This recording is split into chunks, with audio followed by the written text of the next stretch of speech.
Assalamualaikum warahmatullahi wabarakatuh. Bismillahirrahmanirrahim. Alhamdulillahirabbil alamin wa bihi nasta'in ala umuri dunya waddin. Wassalatu wassalamu ala asyrafil anbiya'i wal mursalin wa ala alihi wa sahbihi ajma'in, amma ba'du. Yang kami hormati dosen pengampu mata kuliah pengantar sejarah peradaban Islam, yakni Bapak Ahmad Afandi MAG, dan yang saya banggakan teman-teman seperjuangan kelas PAIB semester 3. Pertama-tama marilah kita panjatkan puji syukur kehadirat Allah Subhanahu wa taala yang mana telah memberi kita karunia, nikmat dan kesempatan sehingga hari ini kita masih bisa belajar mata kuliah pengantar sejarah peradaban Islam. Salawat serta salam mari kita curahkan kepada baginda Nabi Muhammad SAW, kepada sahabatnya, kepada para keluarganya, dan semoga kita semua mendapatkan syafaat di hari kiamat nanti. Amin ya rabbal alamin. Baiklah, kami dari kelompok 11 MK PSPI akan mempresentasikan sebuah makalah yang berjudul Suku Bangsa Arab, Mongol, dan Turki.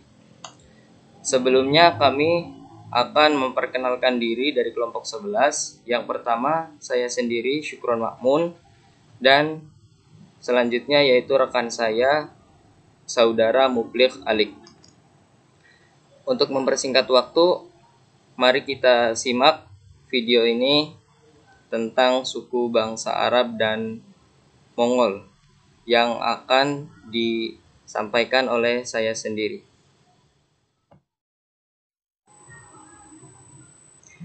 Bismillahirrahmanirrahim.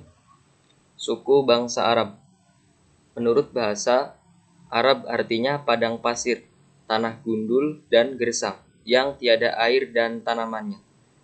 Sebutan dengan istilah ini sudah diberikan sejak dahulu kala kepada Jazirah Arab, sebagaimana sebutan yang diberikan kepada suatu kaum yang disesuaikan dengan daerah tertentu, lalu mereka menjadikannya sebagai tempat tinggal.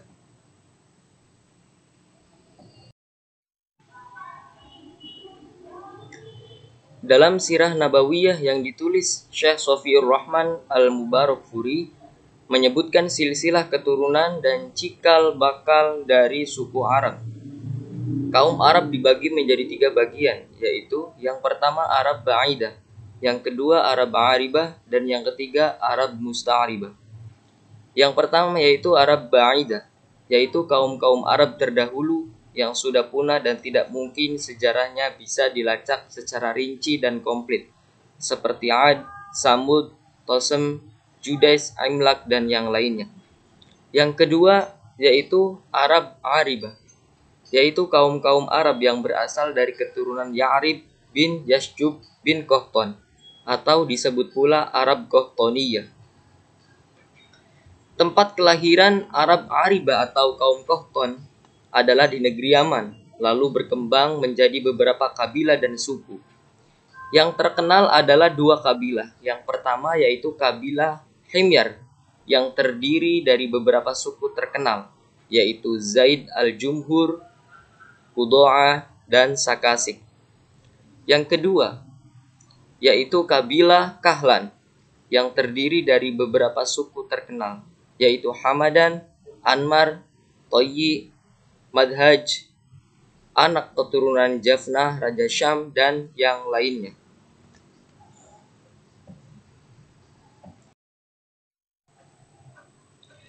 Pembahasan selanjutnya yaitu tentang suku bangsa Mongol. Kekaisaran Mongol adalah kekaisaran terbesar kedua dalam sejarah dunia yang berkuasa antara 1206 sampai 1368. Pada puncak kejayaannya, wilayah kekuasaan kekaisaran ini mencapai 33 juta kilometer dengan penduduk sebanyak 100 juta jiwa. Sepanjang sejarah, hanya Britania Raya yang mampu mengungguli pencapaian tersebut. Kekaisaran Mongol didirikan oleh Genghis Khan pada 1206. Puncak kejayaan kekaisaran ini dapat dicapai pada masa pemerintahan Kubilai Khan yang berkuasa antara 1260 sampai 1294. Baiklah, untuk penyampaian materi yang kedua dari rekan saya yaitu Saudara Muflih Alik. Kepadanya disilahkan. Nah, selanjutnya saya akan menjelaskan tentang sejarah berdirinya Kekaisaran Mongol. Jadi pada mulanya bangsa Mongolia itu terdiri dari suku-suku nomaden yang mengembala ternak. Suku-suku ini berpindah mengikuti musim dan tinggal di tenda-tenda sementara. Di saat yang sama, mereka juga kerap berselisih karena satu dan lain hal. Nah, lalu Genghis Khan yang lahir dalam kemiskinan berusaha keras hingga akhirnya menjadi komandan militer untuk Tongril. Kepala suku untuk Tongril yaitu kepala suku Karai. Berawal dari situlah ia mulai memperluas kekuasaannya melalui diplomasi ataupun peperangan. Setelah berhasil menyatukan suku-suku nomaden di bawah kepemimpinannya Genghis Khan, maka beliau mendirikan Kekaisaran Mongol pada tahun 1206.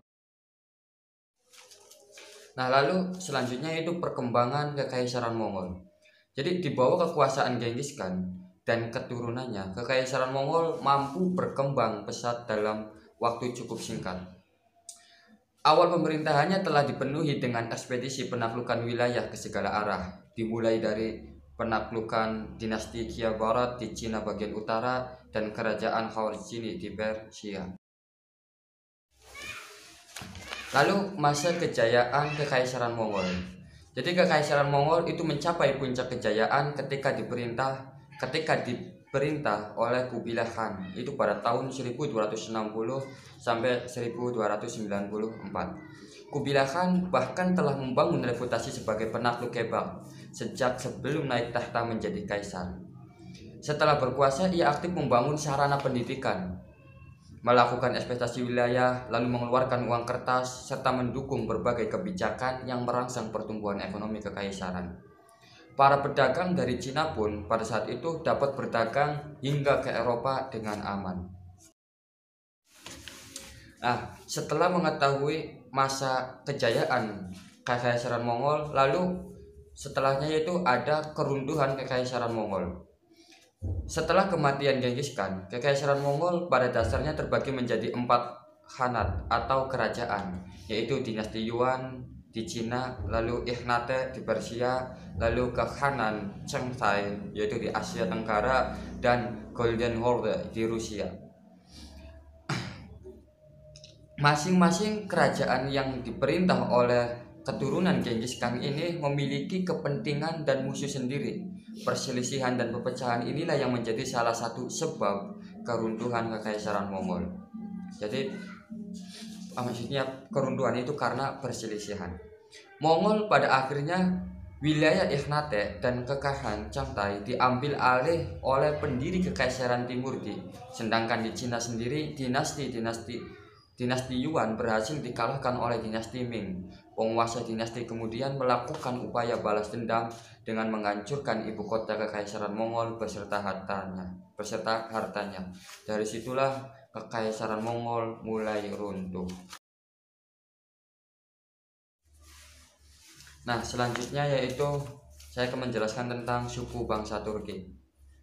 Dinasti Turki Utsmani muncul di saat Islam berada dalam era kemunduran. Pada era kemunduran yang pertama, yaitu pasca runtuhnya kekuasaan dinasti Abbasiyah. Jadi pemerintahan Islam saat itu terpecah menjadi dinasti-dinasti kecil yang terkadang justru saling berperang.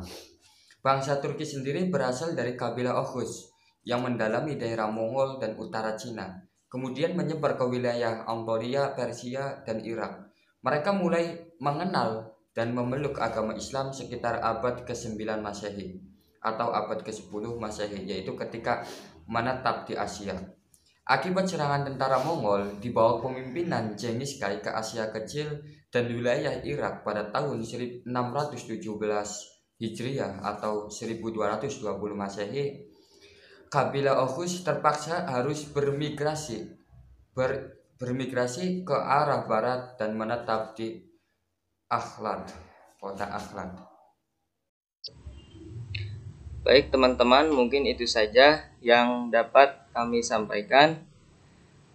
Apabila ada kekurangan ataupun kesalahan dalam melakukan presentasi atau pembuatan video ini, kami memohon maaf.